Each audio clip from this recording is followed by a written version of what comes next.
Brendan Gale is the Chief Executive of the Tigers. Brendan, great to have you on the program. Good morning, Jared. Good to be with you. Why did you want to hold this game at Punt Road? Look, at its most fundamental, Jared, I think it's a matter of first principles. At our core, we're in the business of developing teams that compete and try and win. And our girls have worked really hard to put themselves in a position to earn the double chance. And it's been a really challenging year. I mean, two seasons in a calendar year, of course, and we wanted to enhance their chances and give them every possible opportunity to win the game. I think that goes to the core of the decision. Were you given any projections on what the crowd might have been capable of reaching at a bigger ground?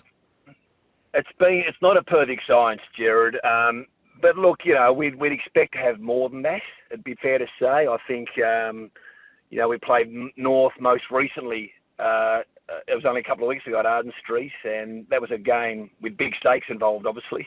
And I think there was just over 3,000. A final, you'd expect a few more. So, the AFL sort of, has some tentative forecasts, but it's not a perfect science. But I guess notwithstanding, we've just felt that, given the importance we place on the home final, and also, Jared, Punt Road was a very important part of our football club and our brand, and it provides a really important sense of belonging, and it makes for a great atmosphere.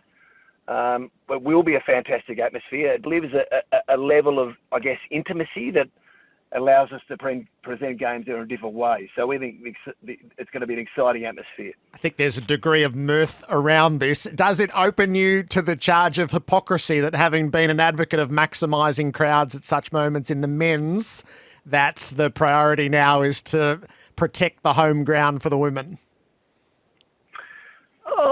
I'm not. Look, with the men's, it really is largely a matter for the AFL. And I'm not sure whether I've been an outspoken advocate. I mean, in finals, we play where we're told, and it's no surprise, Gerald, as well as I do. It really does come down to attendances and economics. At the end of the day, it's important the AFL maximise attendances, and when you're talking about differences of 40, 50, 60,000 and millions of dollars, which is invested back in the game, I can understand that.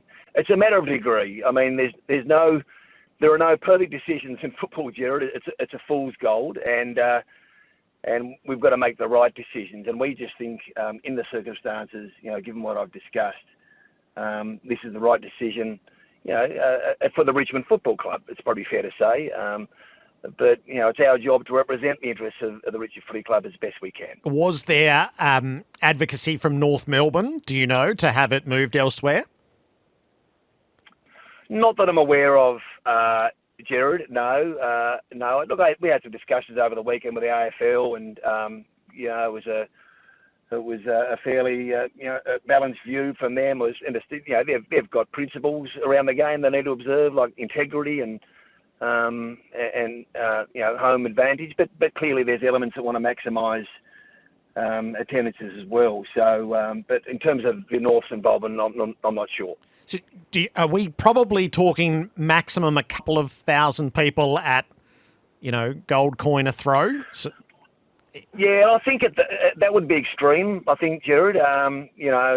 Look, I think it does come down to our show rates. I mean, Our games at Punt Road this year have been well supported, but it really does come down to show rates. It's probably been about 70%. So, look, if you looked at the last crowd, say against North, and draw a line under 3,100 and add 10 or 15%, I mean that's what you're probably looking at, and it's unfortunate. I mean we love the ground for the reasons I've articulated, but it does have limitations, Jared.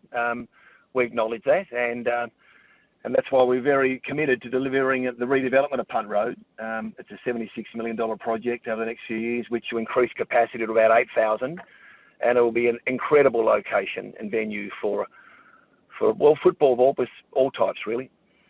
Yeah, so you could see a day in the future of 8,000 gathering for an AFLW final that the Tigers have won the right to host.